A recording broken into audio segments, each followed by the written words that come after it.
पानी में तैरने वाले इतने बड़े जहाज लोहे के बने होते हैं और जिनका वजन हजारों टन का होता है, तो फिर आखिर वो जहाज पानी में क्यों नहीं डूबते और समुद्र के ऊपर ही क्यों तैरा करते हैं?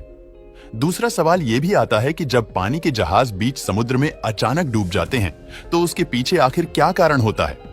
समुद्र के जरिए एक देश से दूसरे देश सामान को आयात और निर्यात किया जाता है। समुद्री मार्ग से केवल जहाजों द्वारा ही सामान पहुंचाया जा सकता है। यहाँ हैरान कर देने वाली बात यह है कि एक एक शिप में हजारों की संख्या में कंटेनर सामानों से भरे हुए होते हैं, पर इतना अधिक वजन होने के बावजूद भी ये जहाज आखिर डूबते क्यों नहीं है? आप सभी ने स्कूल में ग्रेविटेशनल यानी गुरुत्वाकर्षण बल के बारे में तो जरूर पढ़ा होगा। फोर्स की वजह से कोई भी चीज ऊपर फेंकने पर वो अपने आप ही नीचे आ जाती है, और ये भी आप सब जानते ही होंगे। पानी में भी ठीक यही नियम लागू होता है। कोई पत्थर अगर पानी में फेंक तो वो पानी में नीचे चला जाता है, लेकिन जहाज के साथ ऐसा नहीं होता, क्योंकि उसकी वजह है बल, और जहाज की डेंसिटी दरअसल पानी के अंदर गुरुत्वाकर्षण बल होता है। जैसे कि ग्रेविटेशनल फोर्स किसी भी चीज को अपनी तरफ खींचता है, उसी तरह किसी भी चीज को ऊपर की ओर ढकेलता है। तो पानी में कौन सी चीज गिरेगी और कौन सी चीज ऊपर उठी रहेंगी, ये पानी के इन दोनों फोर्स पर निर्भर करता है। अगर किसी वस्तु का घनत्व पानी की डेंसिटी से ज्यादा होता है तो वो चीज समुद्र में डूबने लगती है, लेकिन वही अगर उसका घनत्व पानी से कम होता है तो वो तैरने लगती है। चलिए अब इन दोनों फोर्स को थोड़ा आसान भाषा में समझाते हैं। बल का नियम है कि जितने वजन का ऑब्जेक्ट पानी में डाला जाएगा, वो उतना ही पानी रिप्लेस कर देगा। अब ये नियम जहाज पर किस तरह से लागू होता है, आइए देखते हैं। मान लीजिए किसी जहाज का वजन 20 किलो है और उस पर 80 किलो का ही सामान लदा हुआ है, और जब ये जहाज समुद्र में उतरेगा तो अपने वजन जितना पानी ही रिप्लेस कर देगा, और ऐसे में बल से ज्यादा हो जाएगा।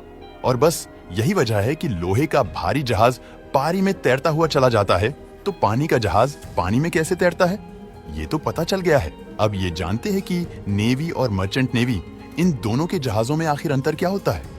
इन दोनों के जहाजों में सबसे बड़ा अंतर तो ये होता है कि नेवी के जहाजों में हर तरह की हथियार मौजूद होते हैं, जबकि मर्चेंट नेवी की जहाजों में हथियार नहीं होते।